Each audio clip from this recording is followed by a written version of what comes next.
College scene এই লাল জামা পরে যে আছে ছেলেটা, he is a senior student, এটা মানে দাদা গোছের একটা, and this fellow has just joined, সবে ইনস্টিটিউশনে জয়েন করেছে, তোমাদের মধ্যেই ফ্রেশার, তুমি এগিয়ে চলে যাও প্রথম অবস্থাতে, and the seniors they have told them যে ইউনিভার্সিটিতে মানে প্রথম অবস্থাতে it is a induction period that is going on, তোমাদের যেমন আজকে ইন্ডাকশন আছে, আজকে আমার লেকচার আছে, অন্যদিন অন্য কোনো ফ্যাকাল্টির লেকচার থাকবে, তো ওটা যেমন প্যারালাল চলছে, সেকেন্ড হাফে যখন সব হয়ে গেল, কলেজ বন্ধ হওয়ার টাইম, ওকে বলা হয়েছে ছাত্রটাকে যে তোমার সিনিয়র এই দাদার কাছে যা চলে যাও, তোমাদের একটা নিজস্ব ইন্ট্রোডাকশন দিতে হবে, দাদা যা যা বলছে সেগুলো করতে হবে, ঠিক আছে? এবার ও এসছে নতুন স্টুডেন্ট, তুমি ফেস করো, হ্যাঁ ফেস করে এবার কি বলো, দাদা বসে আছে কাজ করো, হ্যাঁ বলো কি না ফার্স্ট ইয়ার নাকি কোথায় তো হঠাৎ কলকাতা থেকে এখানে যাই হোক, সেসব জন্য আমার কোনো কাজ নেই, যেটা কথা সেটা হচ্ছে আমার সামনে সেমিনার আছে, ঠিক আছে, সামনে এক্সাম আছে, আমাকে অ্যাসাইনমেন্টগুলো বানিয়ে দিতে হবে, কিন্তু আমি তো জানি না, সেসব আমি শুনবো না, ফার্স্ট ইয়ার তো এটাই হচ্ছে রুল, করে দেখাতে হবে। 6-7 সাবজেক্ট, 3-4টে সাবজেক্ট এন্ডিং আছে, 4টে প্র্যাকটিক্যাল আছে, ঠিক আছে, আমার রেডি করে এই সপ্তাহ শেষের মধ্যে চাই, আমি যে শুনবো না, চেষ্টার কোনো দাম নেই, কখনোই দেখাতে হবে, ঠিক আছে? আমি না দেখি এই সপ্তাহের মধ্যে আমার ঘরে এসে চিনিস তো আমার ঘরটা, জিজ্ঞেস করবি চিনিয়ে দেবে, ঠিক আছে, মনে থাকে যেন যা এখন। this is the first thing.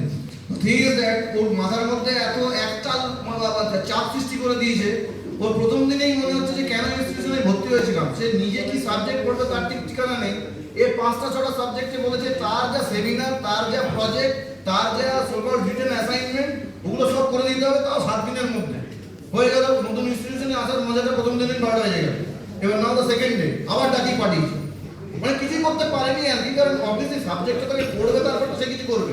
Second দিন আবার এসে কি রে, তোর জন্য আমাকে ক্লাসে কথা শুনতে হয়েছে, তুই নাকি অ্যাসাইনমেন্ট জমা দিসনি? সরি দাদা, না সরি কি, তুই কি বলতে চাইছিস?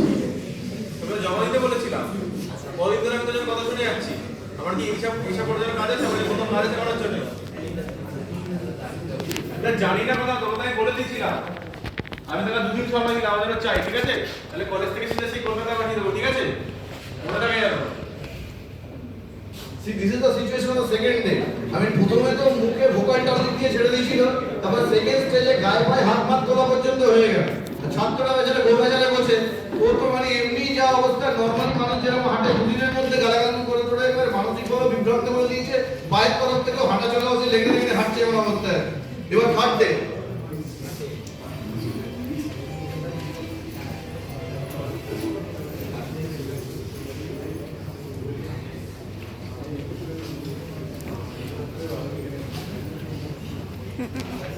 মৃত্তিকা ম্যাম, মৃত্তিকা ম্যাম,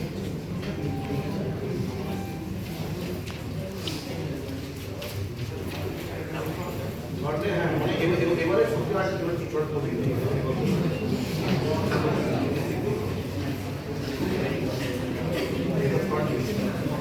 দুটো দিন কেটে গেছে, পারেনি কিছু করতে, মানে স্বাভাবিক, আবার ডাকিয়ে পাঠিয়েছে 3 নম্বর দিন। এবারও কতটা করেছে, যাত্রা করেছে, একটা বাতাও লিখে দিতে পারেনি, ওখানে মাথাটা গনগন করে ঘুরছে। কি রে, তুই এখন মনে জমা দিতে পারিস নি? না আমি কি তোর জন্য এখানে বসে থাকবো? হ্যাঁ, আমি কি তোর জন্য বসে থাকবো এখানে? তাহলে তো এটা আমার কাজ করতে ডেকে ডেকে জিজ্ঞেস করা, তাহলে কি করতে বলে যে তুই পড়াশোনা না করতে পারিস? না সেটা তো আমি জানা, তুই বই ঘাটবি, বই ঘেটে করবি, ঠিক আছে, এখনই তুই বেরিয়ে যাবে, এখন তুই কোন টাকাটা বিক্রি করে জমা জানা করে, ঠিক আছে, চল। না আমি কিছু শুনবো না, এখনই তুই যাবি, করে দাও।